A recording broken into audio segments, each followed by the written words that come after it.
Oh, they look fat? You're hot. We're hot. Not you. Yeah, he is. We're hot. Yes, Fred is very hot.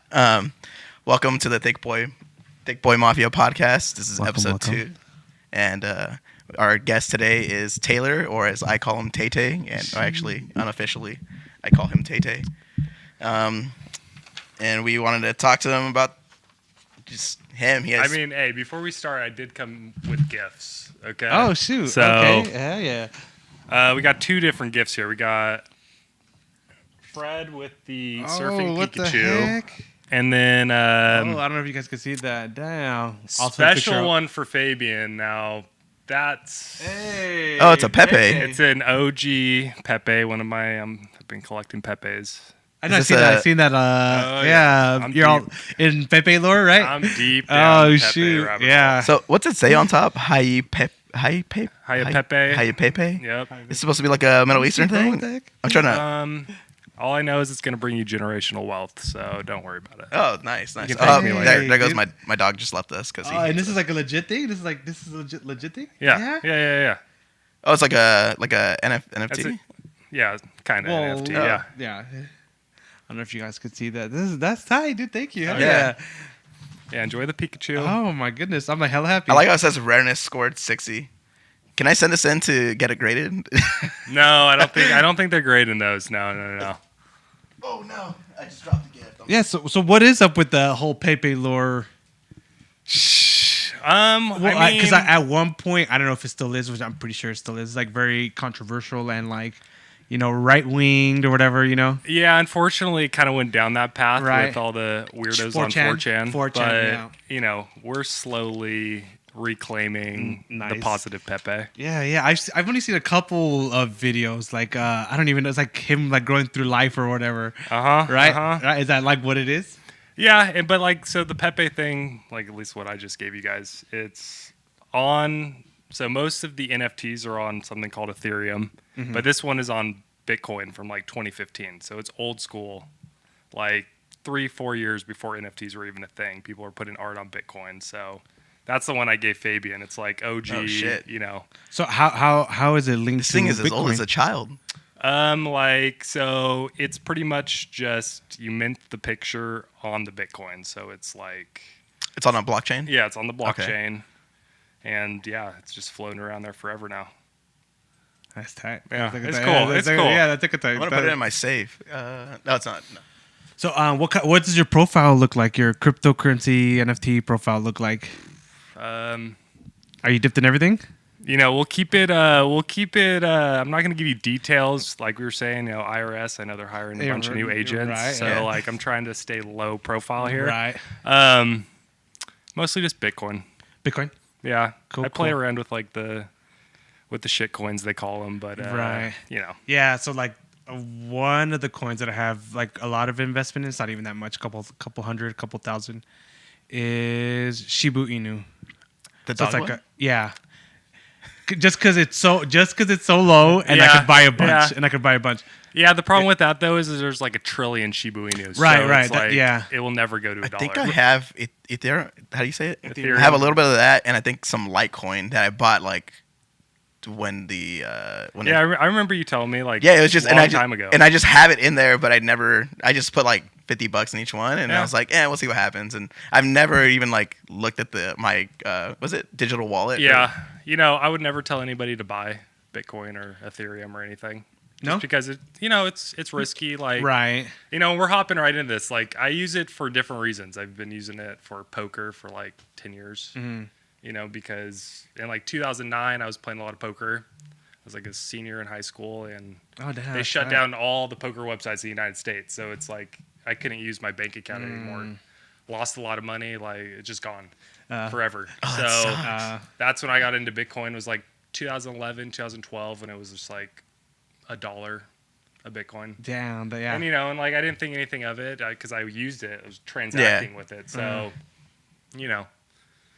I've won and lost many fortunes that way. Like, that's money I'm never gonna get back. Right, because that's crazy. Yeah. Just lost to the internet. Yeah, just lost in the internet forever. Yeah, I just recently too started like mining Ethereum. Okay. I know I'm not getting much right now, but I'm hoping it's gonna keep growing. What do you think about that Ethereum? Because I've heard Ethereum will one day outgrow Bitcoin. Do you think that's a thing? No, I don't. And honestly, like I think that, not to get too technical or anything, but I mean, people use Ethereum just so they can get more Bitcoin, pretty much. That's it's the gateway coin. That's the name of the game. Like you're trading all these little shit coins to make more Bitcoin. Right, that is true. Yeah. That is true. You also got Dogecoin. What do you think about that one? Dump it. Yeah. Yeah. Get rid of it. Well, the only stable one is going to be Bitcoin, right? Yeah. But it's, we're going to go on this forever. I could literally talk about it forever. But, Bitcoin's not for everyone. I use it a lot, like I said, for poker, but also like for my wife. She's doesn't have United States citizenship. Banks really like mess with her a lot. You don't have a social security number. It's hard for her. So she keeps her money in Bitcoin. It also is easy for her because then she can like send money back to Mexico. When you do that with like Western Union, it's like a $35 fee to move money. It costs 35 cents with Bitcoin. So it's $35 goes a long way in Mexico. No, for sure. Versus 35-cent fee. So, that's smart. So you said your wife. Yes. You recently got married. Yes, recently got married. Surprising because I'm kind of like a little bit of a loner, and then met my wife and she's also a little bit of a loner, so we get you could be alone together. We get along pretty well in that sense. How long have you been married now? Oh jeez. 3 months, 4 months. 3 months, cool, nice. Congratulations, brother. Yeah. What's the difference between being married and not being married? No difference. No difference. Everyone always asks me like, how'd you know she's the one kind of thing? And, I go on a lot of adventures, go hiking, backpacking, a lot of doing things like that. And a lot of the time I just really value my alone time. But then I knew she was the one because it was like, I'd go out and do these things alone. And I'm like, oh man, I wish she was here with me. Oh, okay. And she likes doing it too, right? Yeah, she likes doing it too. So it works out that way. So crazy thing. I remember you were talking about like her trying to get her citizenship, and you're like, you know what? I think I'm gonna marry this girl. I remember you telling me that. It was in the middle of a roll, by the way. We were trading, and I just remember him telling me like, he was rolling with you, and he thought of his wife. Yeah. Okay, I see. Apparently, because we're both brown. I guess, yeah. No, we were comment. No, we were in the middle of like training, right? Like, or we were drilling or something. That probably means I'm too nice of a training partner. I think because I was telling you how my buddy got his citizenship when he got married or whatever. Yeah. And then I think we were talking about like the lawyer he used or something. Talk about a headache. It's gonna be like 2 to 4 years. She's gonna have to. Move it's a process. She might have to move back to Mexico. I might buy a house in Mexico. We'll see. Or otherwise, I'm gonna have like jet skis. I'm gonna be going around getting her and bringing her back. Like, we'll see. What part of Mexico? Allegedly, right? If you don't want to tell us, you don't have to.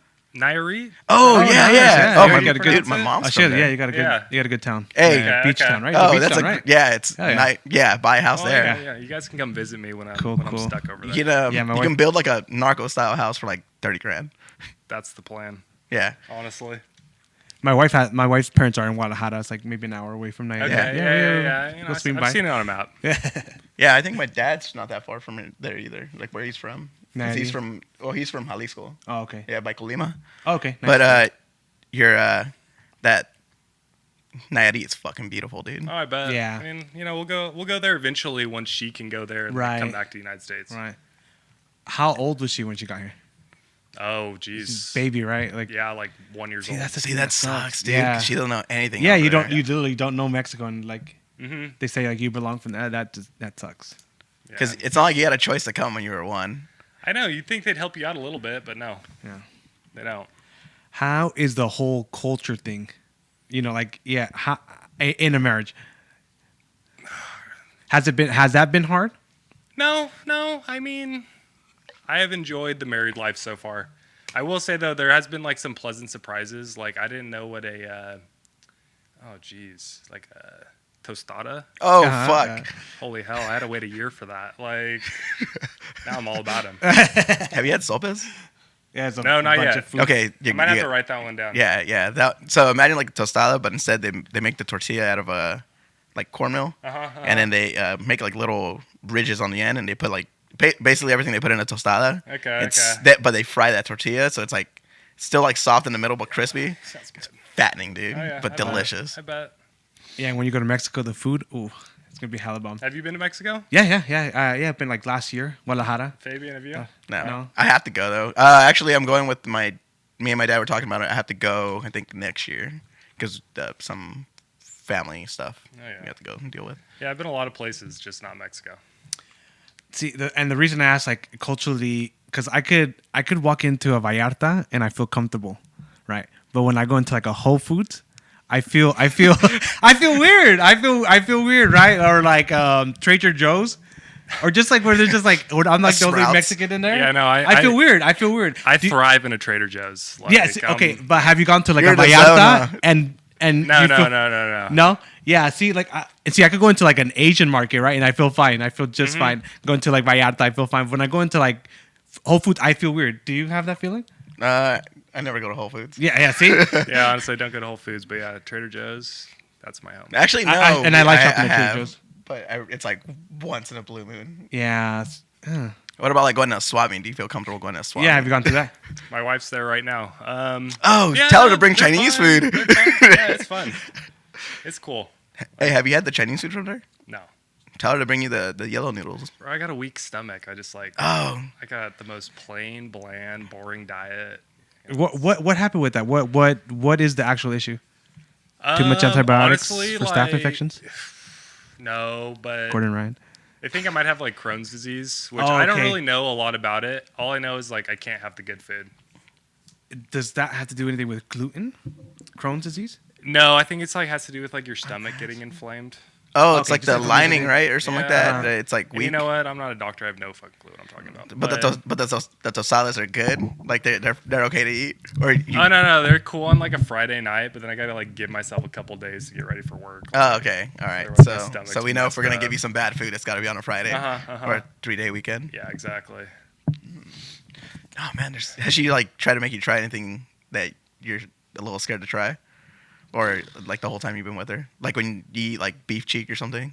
No, I swear I had like cow brains and sessel. Some I don't know what it was. Was it a soup? It was like menudo. Menudo, probably. It's tripe. Tripe. So stomach lining. Did it look like honeycomb? They said cow brains. In a soup? A soup? That's weird. Hey, I'm not an expert. No, that's they make like a stew out of blood. Like at least my mom would tell me they make a stew out of blood that apparently they love. But I never. It was red. The soup was red. So was it bloody looking? I had one. You just took like a spoonful and you're like, this ain't for me. No, I'm good. I'll go to Trader Joe's. Tripas. Have you had tripas? Nope. No, that's actually pretty good. I would recommend one weird food or whatever. Tripas. Okay. I do one. It's like the skin.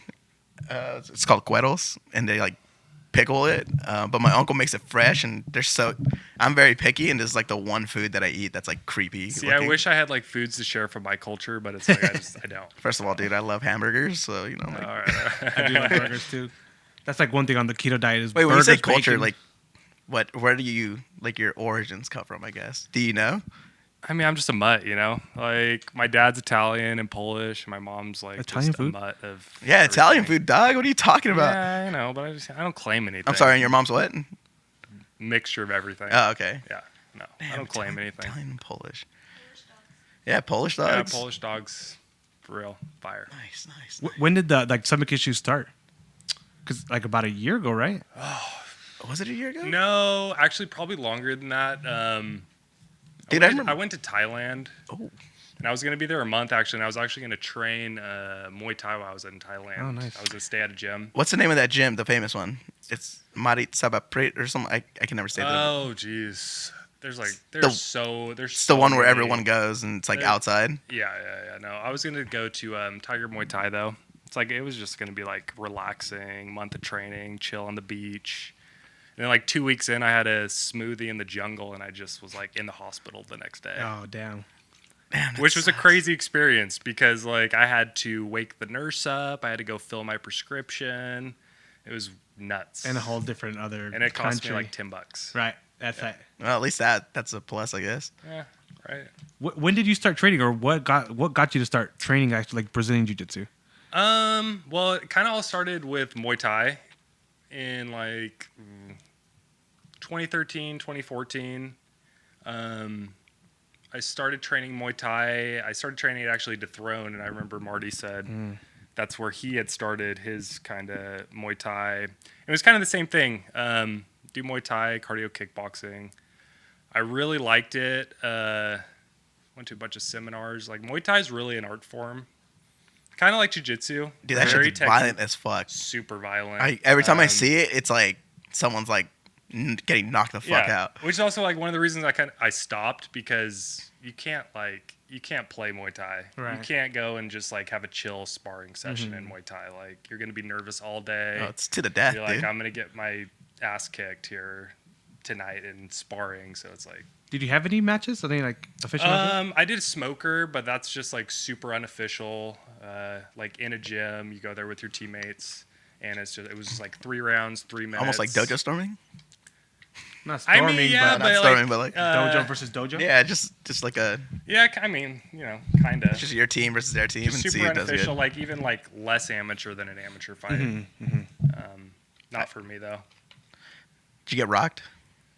No, actually, but I have been rocked a bunch in Muay Thai, which is actually one of the reasons I stopped. It was at Dethrone. It was sparring day, and I was sparring like, I don't want to say his name, but he's just like 6'4", probably weighed like 300 pounds. And, I'm just like little touch. Guy. I'm just like, yeah, little guy. I'm just like touch sparring. We're chilling. And then this guy just like opens up on me and starts going like crazy. And I'm just like, after that, I'm like, this ain't for me. Like, I don't got this next gear. And was that your transition into jiu-jitsu? Yeah, because then I started training. I would go to their Wednesday. They would have no-gi class.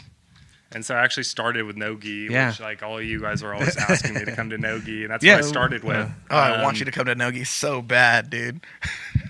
And, I got my butt kicked there for a while. And then I stopped, and I had a buddy who was going to...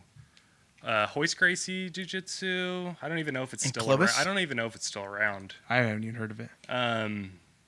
So I went there, and that's actually where I met, like, do you guys know Noah? He LeBlanc. Yeah, I can never say his last name. Noah like kind of took me. Yeah, Noah, yeah. He kind of took me under his wing while we were there. Oh, nice. I didn't know you guys were close. I didn't know you guys were there. Yeah, no, he was like, we would train every single day, and he would invite me to like private rolling sessions on Fridays, and like really helped me like grow. Oh, I didn't know that. That's sense. crazy. So I was there actually for like a year and a half, maybe. And then they all left. Like, they all left, and I kept training there, right? And then promotions come around. I get my blue belt there, but right around that time, I went on a vacation, a fishing trip. And I go and I stop at a bunch of gyms up north, and I get my butt kicked at every single, like, I'm talking like just smashed. Mm-hmm. Like, I felt like I didn't even know what jiu-jitsu was. Right. Like by white belts or like? By white belts, blue belts, everyone. Like, I felt, and so I'm on this trip. I'm like, man, I just got this blue belt. I feel like I don't even know what jiu-jitsu is. Their games were so different than mine. And so I took my blue belt off, actually, and like put back on a white belt. And then this is when I got invited to go to Pacific by my buddy, Ryan, who's my tattoo artist. And he was actually kind of the guy who pushed me into jiu-jitsu this whole time, like from like 2016 or so. He's just like, dude, you should do jiu-jitsu, forget Muay Thai. Like, I'm getting tattooed every time. Like, come to Pacific. Like, and so he coaches his Wednesday classes there. He's a brown belt. He's a beast. Like, the first time I rolled with him, I was like, oh my gosh, like, his game was so different than mine, just doing all these things. I had no clue what he was even doing. So I started rolling with him, and like a week later, we have a talk, and he's like, hey, man, like, you should put your blue belt back on. Like, you earned it. And so I kind of feel like he is the one who really gave me my blue belt over at Pacific, because he kind of gave me the confidence, like, hey, like, everyone's game's different at every gym that you go to. Yeah. And your game's just going to be different. Like at Hoist Gracie, it was like a lot of like pressure passing, a lot of close guard. And then like, you get to elite team and it's like versus De La Hiva, we're doing lasso, worm guard. I'm learning all these new things. Polish worm guard, reverse Della worm. And we're skipping a few things in the jiu-jitsu journey because then after Pacific, I didn't really enjoy Pacific that much because huge gym, so many classes, they're spread out everywhere.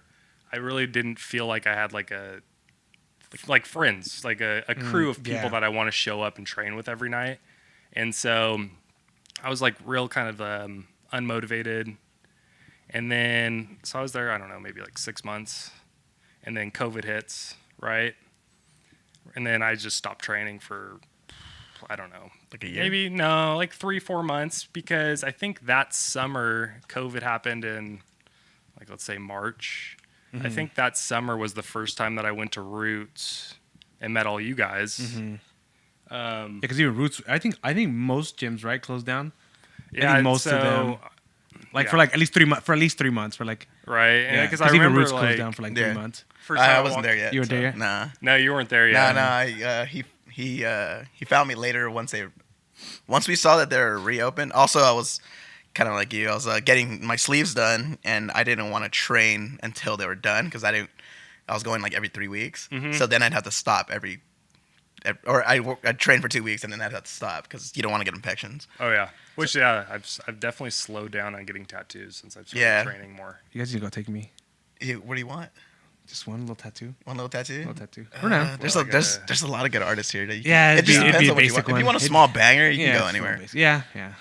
One year, I for someone's birthday, we were getting tattoos, and That's always a good idea. So, we just got like something that we each wanted, not like of each other. But I fell asleep on the chair as they were doing. It says it says God's son right here. He was like tattooing my shoulder. And I think I was just tired, and I fell asleep on the chair. And it's not the first time I'm falling asleep on the chair. But you didn't like wake up with like giant dick tattoo. Right. No, that's a good thing. No, I was being watched. Thank God. Good. And then I've fallen asleep with. It's a funny thing. My tattoo artist's name is Ryan, also, but it's probably not the same one. Funny thing, he does Muay Thai. Wait, what if it's the same? What if No. He does Muay Thai. Oh, okay, wait. He does jiu-jitsu guy. Jiu-jitsu. Mine does Muay Thai at Halo. Yeah, that's right. Yeah, I think once I fell asleep. I think he was doing like my inner arm or something, and then he's like, "Hey, dude, you fell asleep." I was like, "Oh yeah, man, sorry, I'm tired." He's like, "No, that's cool." He's like, "I wish I could do that." Depends. Like when they're doing, I think like my shin, that was pretty painful. Like, shin was killer. This panther I have on my shin was just like terrible. And I want to go back and finish this. It's just, I just haven't had time. I felt like my upper legs didn't hurt that bad. No, I think down here, like closer to the ankles, probably because it's 8-bit, so it's like it's just like repetitive, and it's like there's a rip into you. My back. And he has a light hand too, so it's like I was like, man, this still hurts. So it's nice. This one's pretty painful. He's being nice. Yeah. Oh man, I've had somebody. I have like a little G here that I got. Oh, man, I was drunk, and we went somewhere, and I got this one, and the guy didn't put any ink in the. So he's just tattooing you with no ink. Well, the problem is he used red transparent paper. Yeah. He should have used like a different, like a green, or I don't know what other colors they could use. And then he's like, "Oh, I'm gonna do the G black and red," and I was like, "Whatever, cool." And he was filling it like with red ink and onto red transfer paper. You can't see it, so really he's just slicing into my arm. And then after I was done, I was like with my friend somewhere, and we were just like, I was like, "There's something wrong with my arm. It's like hurting." And yeah, like it got infected. It got really bad. That one on your arm looks. I've never seen that cowgirl on your arm. That's sweet. Oh yeah, he. Oh no, he did a super good job. Yeah, he did good. I just told him like, yeah, I want a girl holding a gun. Oh yeah. And like, I have a cowgirl holding a gun. Yeah, I think last time me and you were like, yeah, we kind of have like some of like. Oh yeah, no, we have a lot of the same tattoos. Yeah, this one got skin ulcers because my skin rejected. Can you see that one? It's like almost like a playing card, but like we modified it so it could be like an assassin. But for some reason I have red all over my arms. This time my skin didn't accept the red pigment, and I got skin ulcers, and it was it's fucking scary. Like seeing your like body like reject stuff. Right.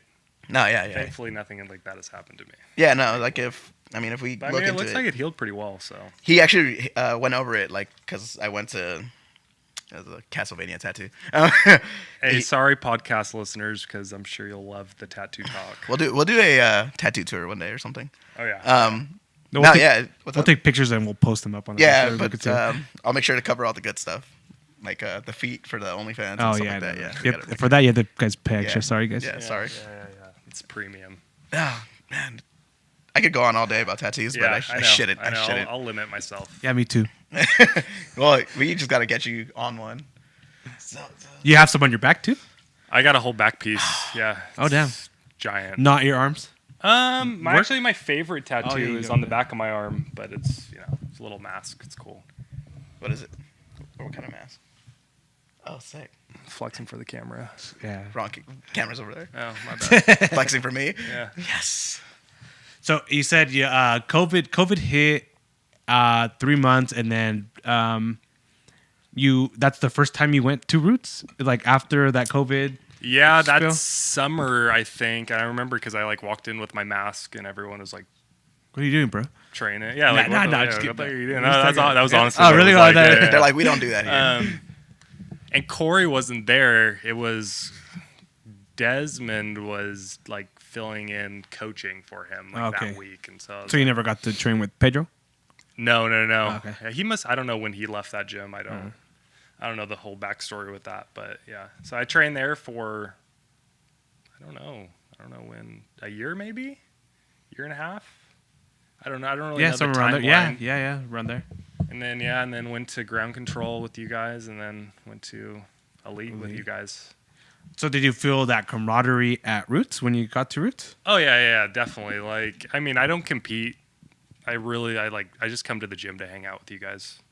Yeah, I mean, that's it. Like, and you know what's crazy? Everyone wants him to compete so bad. Yeah. You don't want to? I think you should. You know, this is funny. Before you get your purple belt. This is funny because Marty and I had this talk after rolling on Monday.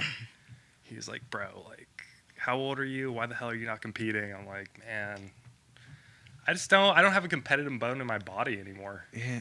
Well, it's just. Well, you did sports growing up? I did sports growing up. I mean, but actually, I went to Fresno State to run track, and then. Oh, you look like a runner. You do look like a runner. Gave up on that. Would just rather do college kid stuff. The fun stuff? Party? The fun stuff, you know. But yeah, so, Marty and I were just actually talking about that. He said some super nice stuff, so, because I don't really have confidence in my jiu-jitsu game. Like, I just feel like I think you do good. Yeah, I think you do good. I have blue belt for sure. We'll I would compete. If I go back, I'd compete at my white and blue belt. Yeah. So I didn't get to. That's real. I didn't get to. But so I got my white belt. I was like 300 something pounds. I didn't want to compete at ultra heavyweight, which I eventually did. But I was like 350 pounds. I didn't want to compete at that. Yeah. I was like, okay, I'll wait. And I cut a little bit of weight. And then by the time I cut weight, I got my blue belt. And then when I got my blue belt, it was right before COVID. So there was no tournament. So I didn't get to compete during those times, white and blue. That's one thing I would take back. I do feel like every gym that I've been to, my game, though, has gotten just so much better at each. Is it because there's something new to add to it? Yeah, and I just think new people. Jiu-jitsu is one of those things where it's like you go every day, your body learns new movements, you get better and better. I mean, like Fabian's a good example because he shows up every day pretty much. Well, except for recently. But sorry about that, guys. He's gotten way better super quick when you compare him to like the other white belts. Right. I mean, I don't think there's any white belt. Yeah, that's really the key, Getting just mat time. Yeah, it really is. Sure. It's just mat time. There's no way around that. Yeah. And you hear even the top guys, like Gordon Ryan, Mikey Musumeci, I can't say his name, train 7 days a week. That's crazy. Didn't he say he drills like 8 hours a day or something like that? That's kind of crazy. I think that's crazy. a little bit too much. That's a job, dude. Well, yeah, these guys it's full time. Yeah. It's their full time. I mean, it is their job. It is their job. I try not to sit out any rounds. Helps a lot. I know. I mean, I can tell. Like, you're not an easy round. I cannot give up a position to you because then it's like, dang, like I got to work hard to get like a good position back. So Taylor was saying that Noah took him under his wing when I first started. Taylor and Fred both did the same for me. Like on Friday nights, Taylor would hit me up and asked me if I wanted to work on anything. See if you're still awake. No. Oh, no, like that. No. He's but I think that's one of the cool things about jiu-jitsu is like, you know, it is part of your responsibility as like an upper belt to help the lower belts. Yeah, for sure. Yeah, I think the first day that like I didn't have a partner, and the coach Corey, he was like, go with Taylor, and that's how I met Taylor. Yeah, and then start chatting about dumb shit like nerd stuff, video games, things like that, things that we like. Yeah, it was meant to be. Yeah, see, I can't think of who was my partner. Oh, really? Yeah, I didn't have that. That's because you were smashing from the beginning. But I was I was like 350 pounds, so like I don't think people really wanted to roll with me. Oh no. Yeah. No.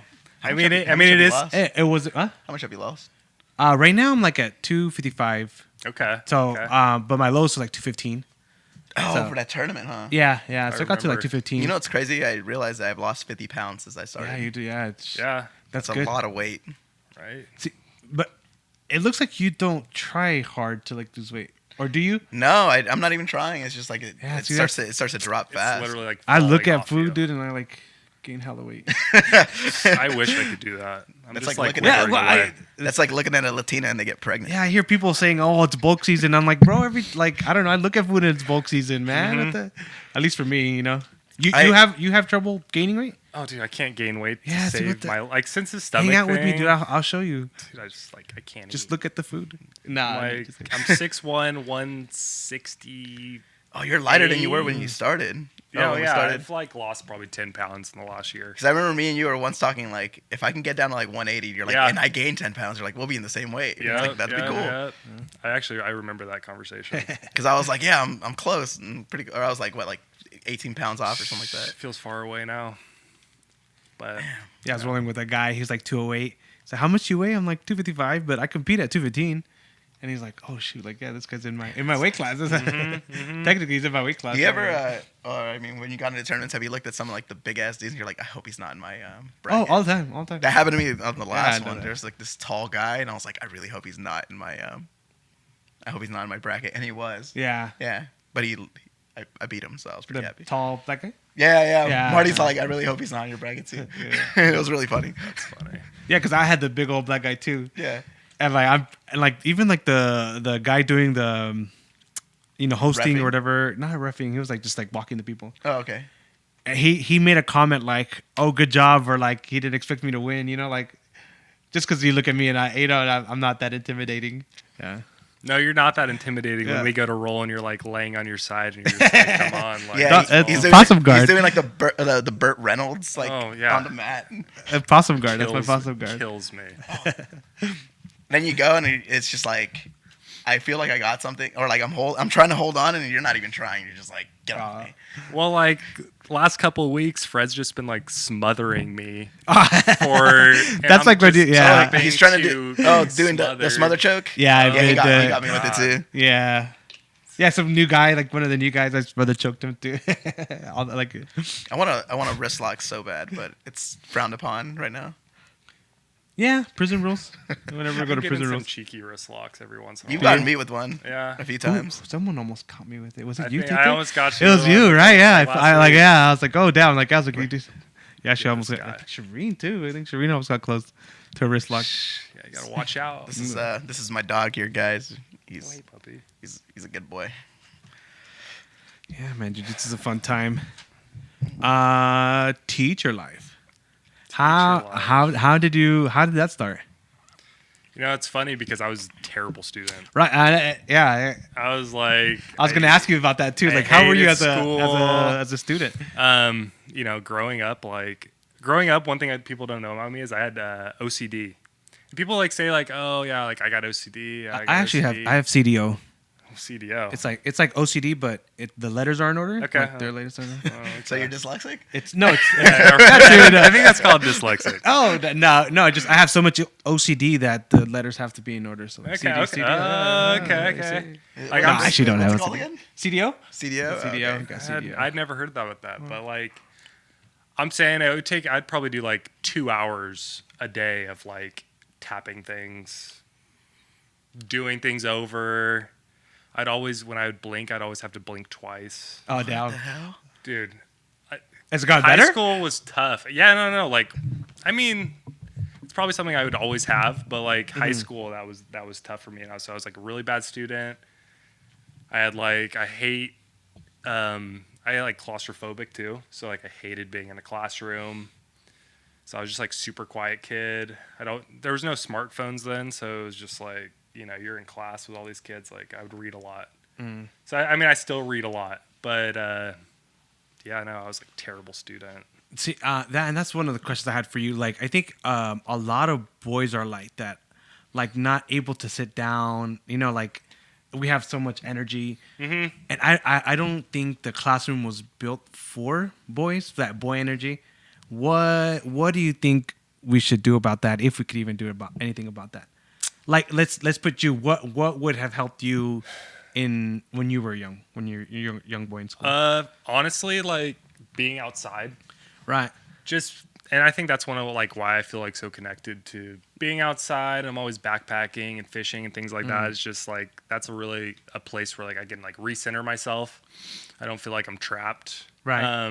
I feel like my situation probably a little different than like what most kids feel. Yeah. You've had like the extreme, right? But for like teachers, I mean, like I got a pretty rough class this year, and it's just like I got to be there for them. I got to be flexible. I got to do things that like engage them. It's not just me talking to them the whole time, Right. Because I have them for like 7 hours a day. That's my squad. What grade? 5th grade. 5th grade. Okay. Yeah. Fun. So 10, 11-year-olds. Like figuring themselves, starting to figure out themselves. Starting to figure out life. Yeah, I feel bad for my teachers, man. I was pretty bad. Right? Yeah, I wasn't ever like rude or anything, but just class clown and popping jokes and like I was always sick, so I always missed school. Not concentrating. Happens too. Yeah, not being able to concentrate. Yeah, I see that the whole thing of like being outside too and boys. I think like jiu-jitsu is like really good for kids, to like learn their bodies too, and and even let some of that energy out, Oh, definitely, definitely. Yeah, I don't think that could ever be implemented in school, like in a classroom setting. No, it's tough. Rough and tumble play. It's tough, and it's tough because I don't get to teach how I want to teach sometimes. Right. Because I have other 5th grade teachers who want to do it their way, and we all have to work together. Oh, okay. We got to follow like how the state wants us to teach, and so there's. Didn't like the standardized testing like scores hella drop because of COVID or something like that? Oh yeah, we got crushed. Like, I would say 80% of my class is like reading at a 2nd grade level, and we're in 5th grade. Oh man, yeah. But that was because like they're saying because it was being out of the classroom or something like that. Yeah. I mean, if I was a kid and I had online school for a year, Game Boy. Come on. Game Boy. Yeah, like I'm not. Yeah. I'm not listening to the teacher. No way. Yeah, that's crazy.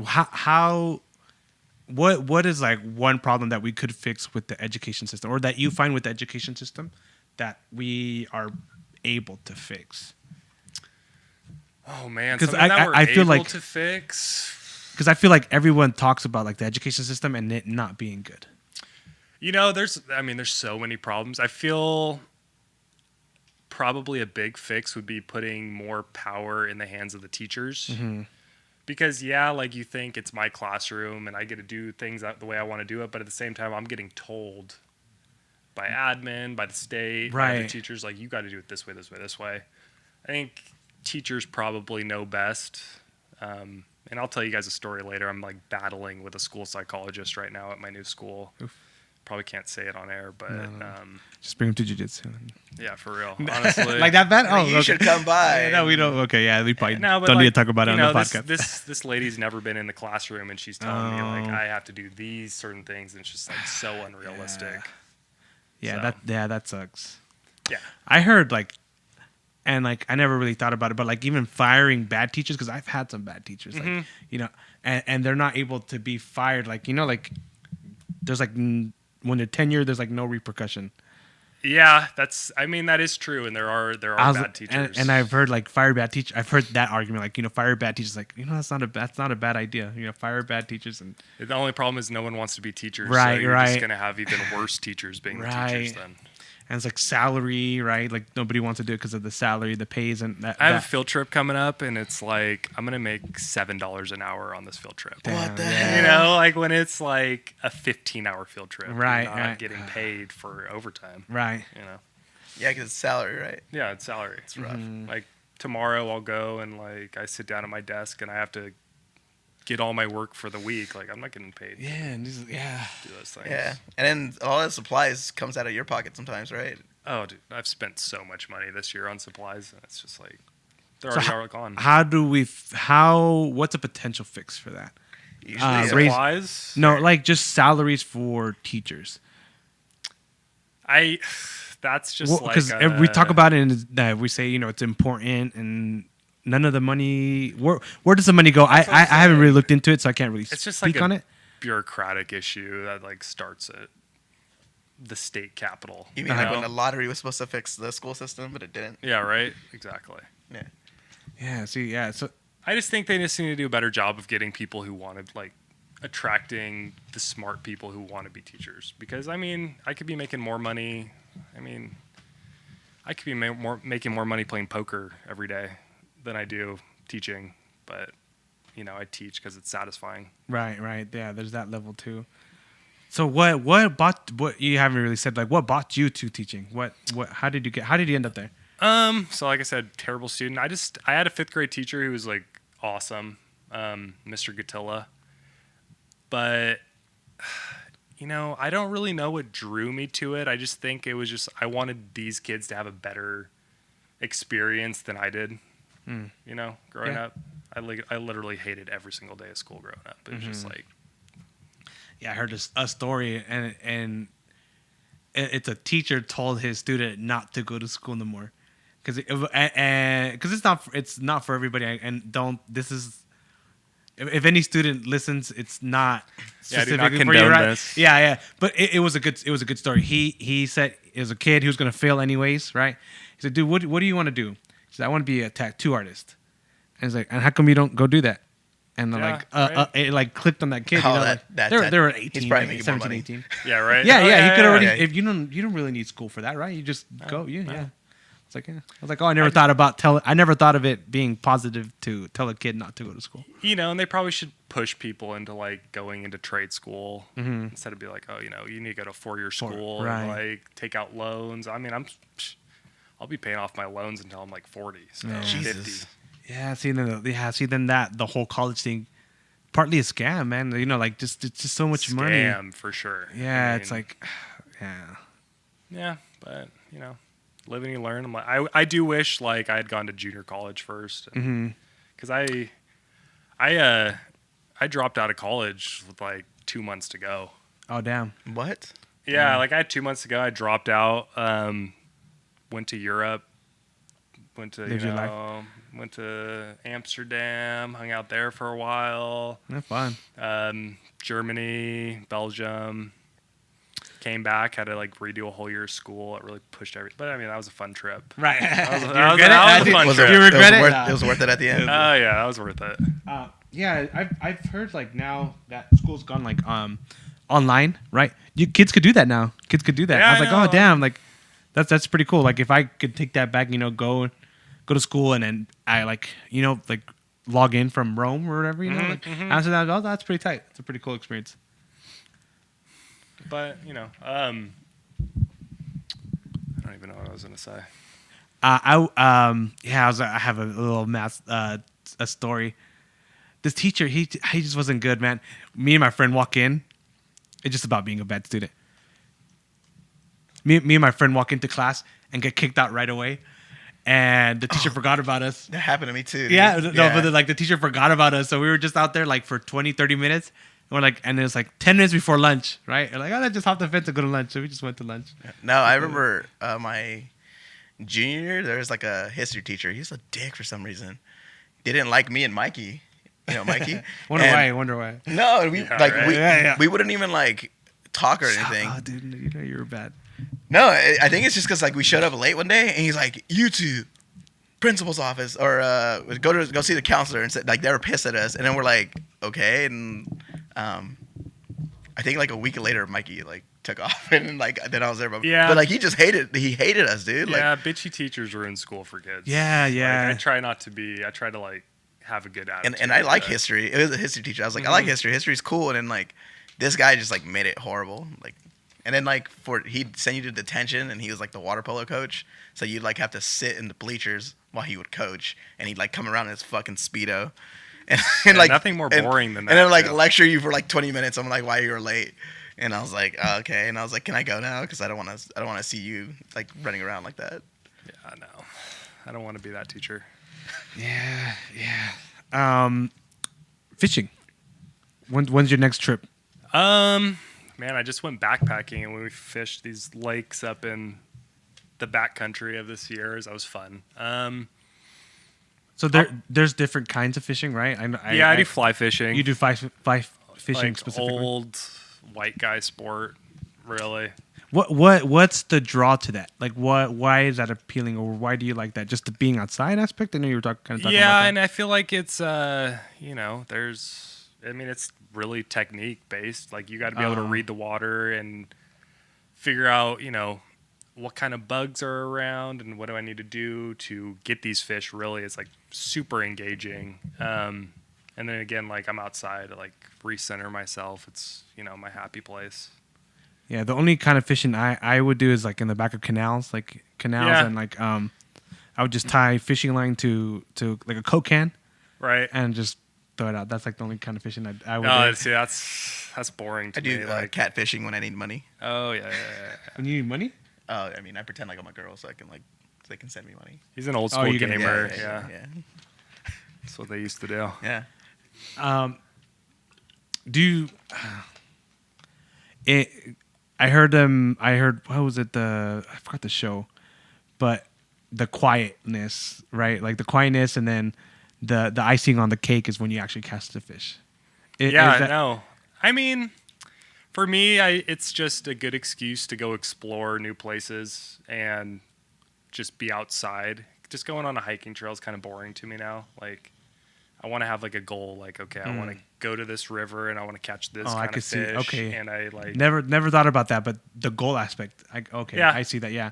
And it's like there's different techniques that I'm using, kind of like jiu-jitsu. Everyone at the gym has different techniques that they're using. Can you explain some? Well, you know what? My brother was asking me like, what's the difference between all of you guys at the gym? And so talking about jiu-jitsu different techniques, or talking about the fishing. Well, like, if fish are coming up, you're going to use a fly that floats on top of the water. If there's no fish rising, then I have to figure out what kind of bugs are under the water, and I have to like go through my flies and find the bug that matches those bugs, and like have the right water depth, and all these things where is that when you use a weight? Yeah, and you might use a weight, and people will start fly fishing. They won't catch a fish for 6 months because they're like, you're learning. Mm-hmm. You got to learn all these trial and error, and you got to learn all these different systems. Just like in jiu-jitsu, like you're not going to get a sub for 6, 7, 8, 9 months because you're learning these different systems, and eventually like you get a little better and it gets a little easier, and then like you catch your first fish or you get your first sub. You're like, okay, like I can do this. Oh, that's tight. Yeah. It's cool. That's a like good that. analogy. Mm-hmm. What are your favorite spots to go to? I'm not gonna blow up my spots on here. But regions. I'll probably go fishing actually after this. And there's the Kings River over here out by Sanger. Uh-huh. It's not that great, but it's fun during the winter time. And then during the summer, I go up like to the Sierras. We live so close, Yeah, I know, and we never go. It's really not that far. I get a shaver. Yeah, Shaver's probably only like an hour from here. Yeah. It's not that far. Nice. NFTs. Let's talk about NFTs. How did you get into that? Yeah. Just through friends, like meeting friends online. Like, I'm not gonna, like I online? said, yeah. There's things that I won't say because I'm gonna blow my spot up, and I don't want things to get out. But I have this group of guys online. They're called the Based Boys. Yeah, I've seen some of their stuff. It's really cool. Yeah, I've shown Fabian some of the stuff. But just like meeting them, they're like super cool, super good bunch of artists. And it's just like this little community aspect, and everyone's sharing their art. And, I kind of feel... Is this on a Discord, or how do you guys communicate? Telegram. I don't know if you guys know what Telegram is. No. It's like Discord, but like encrypted, so the government can't read my shit. Oh, okay. Not yet. Yeah, not yet, at least. Not yet, at least. So I met those guys in like 2018, and so these guys just like in Telegram shit posting, just talking, And how many of you guys are there? Like how many? There's probably like 50 to 100. Okay. But it's it's always changing, and it's some really great artists. I mean, I don't know if you guys saw my Instagram post the other day. One of them, like, oh yeah, I probably shouldn't say this, but one of them is going to have art in the Museum of Modern Arts in New York. Oh, damn. Yeah. Like super cool. Like, That's up there. he's going to be like one of those artists where like his stuff's going to be like $1 million one day. Oh, damn. Yeah. Oh, nice. And, and I'm just in here like trading JPEGs with them. Oh, nice. Yeah. Oh, okay. Yeah. Like, how I just gave you those cars? Like, he's given me thousands and thousands of dollars worth of art just because like I'm a homie. Uh-huh. Nice. And, what you give, you get back 10x. Right. So. I know you said sometimes you mint stuff. Mm-hmm. How does that work? Well. What is minting? Minting is just for the viewers at home. Make a piece of art, and then you upload it to the blockchain. Okay.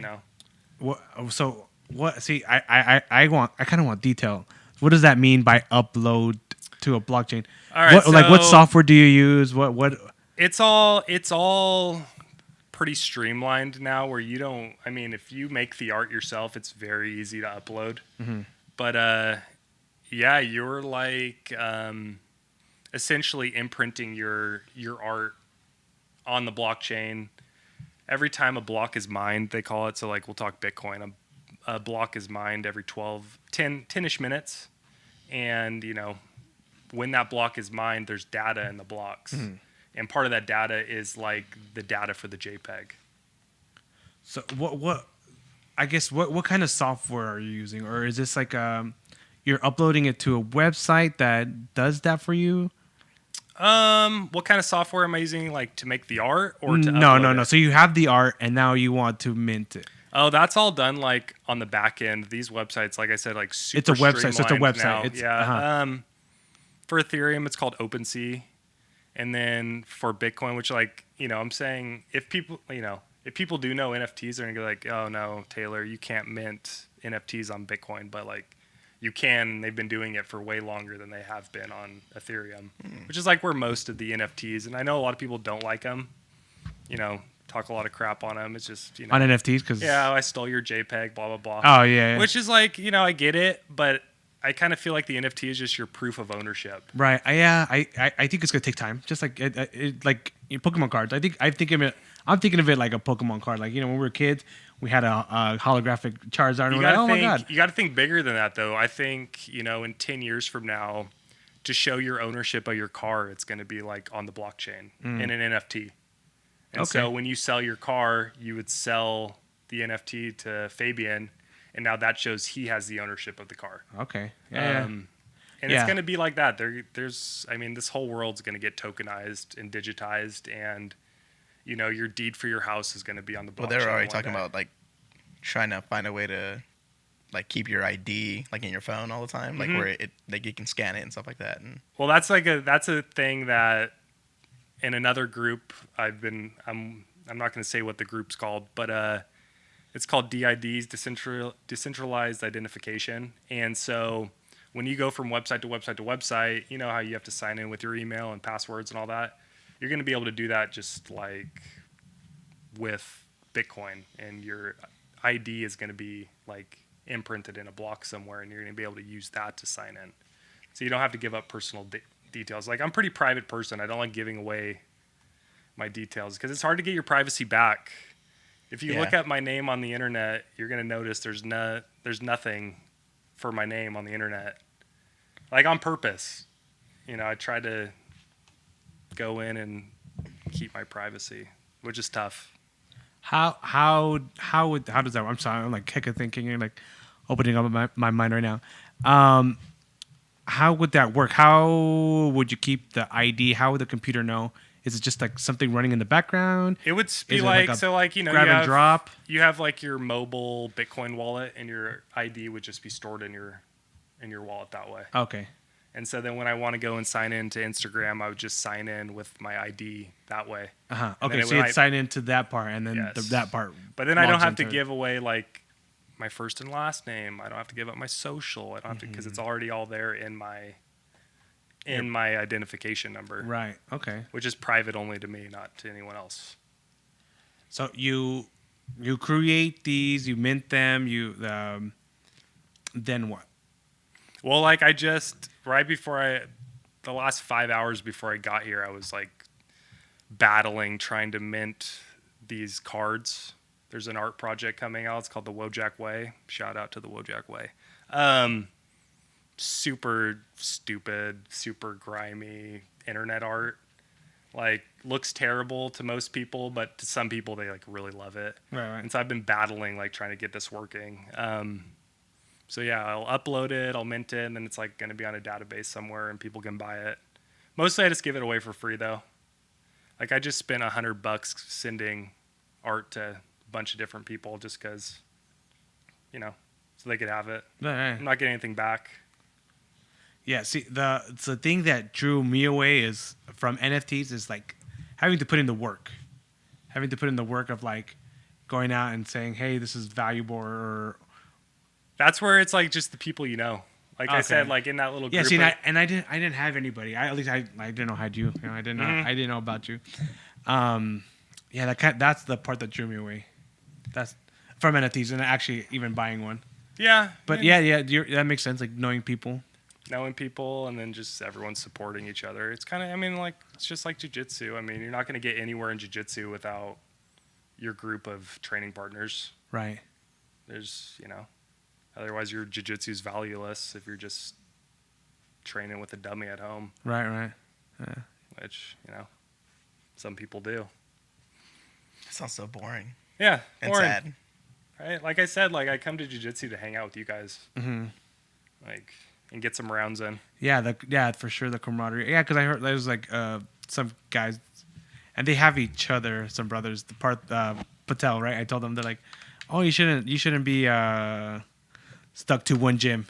I'm like, yeah, but you guys have each other. Like, you guys have, you know, you're brothers. You guys have that camaraderie. Mm-hmm. And like we don't have that. We just have each other. You know, we're literally like family. You know, and they're like, oh yeah, you're probably right. You know, they had each other, but we have us. You know, we can't just leave and you need everyone to grow because you get so many different looks rolling with so many different people. Yeah, you know, like rolling with Corey. It's like I almost like would compare his game to like a hunting knife, right? Like he can take a month off, but a hunting knife's always deadly. Right. Yeah. Like no matter what. And then like Marty is more of like a scalpel. No, like a scalpel where he'll like, you know, he's super precise. He knows, he's just like this like knowledge, like dictionary of I jiu-jitsu. said he's an encyclopedia. Yeah, like, he tells me things and I'm like, I don't know what you're talking about, but I'm listening. And like he'll kill you with 1,000 cuts, or he'll just do one precise cut and you're just done. And then like my game, I'm like, I don't know, like a Swiss Army knife, but I'm the small Swiss Army knife that like doesn't hurt anybody. It just like is a little annoying. I think you're like, yeah, you're pretty 6-inch. Just tell me when to stop. I would probably, if we're talking about knives, I would be like a hatchet. I just have like one. Probably. Or like a machete. No, I don't know what I would be. Butter knife, yeah. Butter knife. Nah, you're like, I don't know. I don't know my knives, but the knife to spread like butter on a toast. Yeah, right. Maybe like a bread knife. Yeah. Well, once you get your blue belt here in a couple Spatula. of weeks, I'm sure we can upgrade you. Oh, you know what? It's just like, you know, there's like I'm more like a needle. I'm just like there, like messing with you and poking at your side and stuff. That's probably. Got it. He's a sharpener. Like we just sharpen ourselves. Yeah. You guys get better. We just use him. Yeah, right. He's a knife sharpener. We just use him. Yeah. That's funny. I was thinking though, like we were talking about how I go to the gym and every day it's like I'll roll with Fabian, and then Shireen, then Hank, and then Stan, then like hopefully Marty, and then like Fred, and then like every round's a tough round, but you learn so much in all those rounds. I think about how you said I get that anxiety for going to the gym, the one that you would get for Muay Thai, just like it being a hard day. Really? I get that. I do. I get it. It's not as bad as it was, but I still get it. It's like, damn, maybe it's that's gonna be like because you're hard rounds. You're like a competitor though, whereas I don't compete. Like my competition is just like, oh, can I go to the gym 4 times this week? Like, okay, like hell yeah, I just competed with myself. I win 4 times. Like I'm a 3-day a week warrior for the last few years, and he's still really good. I'm about a 4, 5. 5 is like the pushing it. So 5s, I couldn't like my hands. I can't even like make a fist with my left hand. It just hurts so bad. When I don't have to work nights, I do 6 days a week. Yeah, no, it's crazy. But that's why you got so good so fast. Yeah, like we said, no white belts competing with you in the gym. Maybe Isaac. Yeah, he's really good. Yeah, he's really good. He's all right. Yeah. He destroys me. It feels like like a boulder's just like crushing me, but he's just so good. It's tough. Who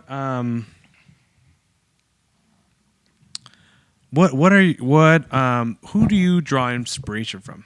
Because you do a lot of things. Like, we're talking about fishing, gambling, NFTs. Where do you draw your inspiration from? I mean, probably like from you guys, honestly. It's like I said, like I go to the gym to hang out with you guys. You guys definitely inspire me. I'm not coming to the gym to like, compete.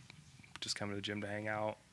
But like besides that, I feel like you just have to have like your own like internal motivation. For sure. Discipline. I'd call it discipline. Yeah. There's no award-winning fly fisherman that I'm like, dang. Like, yeah, that's what I want to know. There's nobody you look up to. There's no. What about BJJ? Who do you? You know what? I don't even think about jiu-jitsu other than when I'm in the gym. You're in the gym. Like and I think though that's why I can go 3 days a week and it doesn't get boring to me and not compete. Mm-hmm. If I was competing and then like, you go to the gym and you might have a goal in mind, but I don't compete, so I don't really have any goals. And so I think that's one of the ways I keep it fresh is just like I only really think about jiu-jitsu on the car ride there, car ride home when I'm at the gym. But like other than that, I guess. What do you spend your time thinking of? What project? What out of all of the things we talked about? What is the thing you do think about? Sounds like you're pretty involved with the NFTs and. I think about how I like can stop working in like 10 years. That's it. Oh, okay. Yeah, like now. I just, I have my hobbies. Like that's what I think about. I think a lot about poker. I don't gamble. I say I would never like do a slot machine. I'll never play blackjack. Like I'll play poker. Because technique and. So you're playing on this one. You're playing the other people. Yeah. Okay. Kinda, so you're playing the other player. But like poker's a lot like jiu-jitsu, where it's like you have systems. Like I play a lot of butterfly guard. Because I suck at everything else. But like I play a lot of butterfly guard, and then like everyone's playing different guards, different things, different guard passes that they do. Yeah. Same with poker. Like you have different systems where depending on where I'm at in the lineup or the cards I get will kind of decide which part of the game tree I go down and follow. Oh. It's very mathematical based. What are your plans? What's your next big thing? I want to be like retired, living on a farm, and well, maybe not retired, but I want to have like my debt paid off, living on a farm in the mountains. Oh, that's nice. Like, with your house in Nayarit. Yeah, with my other house in Nayarit, like in 10, 20 years. Yeah. When I retire, I want to retire in Mexico. I told my wife, just get a house out there and well, maybe we can all go in on one. Oh yeah. There you go. My family does have a plot of land over there. Oh, there you go. Nayarit. Talk to your family. $5,000 each probably goes a long way. I think because it's like beach, it's a little bit more, but $10,000. Yeah, like 10K each. Yeah, you'd be 10K fine. goes a long way. Yeah, you'd be surprised. I'll take a beach house. Yeah, because I know where my dad's from with like 10K, like you get the plot of land and you get the house, like, and it's like dang nice, but like that's in a ranch compared to like Nayarit where it's like beach and right. Well, thank you, Tay. I think we went past a little bit past the hour, but how long was that? We still have. Yeah, that was a while, but thank you, man. We'll hope to have you back on the Thick Boy Mafia podcast again. You're very interesting. I'll come back on when I'm interviewing you guys. Like maybe Shireen and I can be the interviewers, and we will. When this blows up, you guys. She's gonna tell me how much I'm not shit for like an hour. Well, thank you, Taytay. Anything you want to say? Any shout outs? Anything you want to say to the people? Oh man, just shout out to you guys. Honestly, I mean, who else may I shout out? Shout out Marty. Shout out you guys. Shout out your boys, your shout NFT out the base boys. Yeah. This is not financial advice. Don't invest in anything. Right. Yeah. Disclaimer. We'll have a disclaimer at the bottom. Yeah, this is all opinion based. This isn't like for you to make life decisions on. Well, thank you, Taytay. Anything you want to say, Fabian? No, thank you for coming. I remember you're very interesting. When we were talking about people to invite, we're like, we need to invite Taytay. Yes, that for dude sure. is super interesting. Yeah, part 2, I'll tell you some more stories. So, maybe we can blur out my face so I can get the real stories. Can you wear like a mask over your head? Yeah. We'll cover up your tattoos and stuff. Put like a deep voice on your voice. Yeah, there's some crazy stories from Amsterdam and Thailand you guys need to hear. So. Oh, sick. Eventually. Oh, okay. That could be or that could just be between us. Screw everybody. That will have to be between us. Yeah. Probably get me thrown in jail. Well, yeah, thank you, everybody. Make sure you guys catch us on the next Thick Boy Mafia podcast. Thank you, guys. Thank you.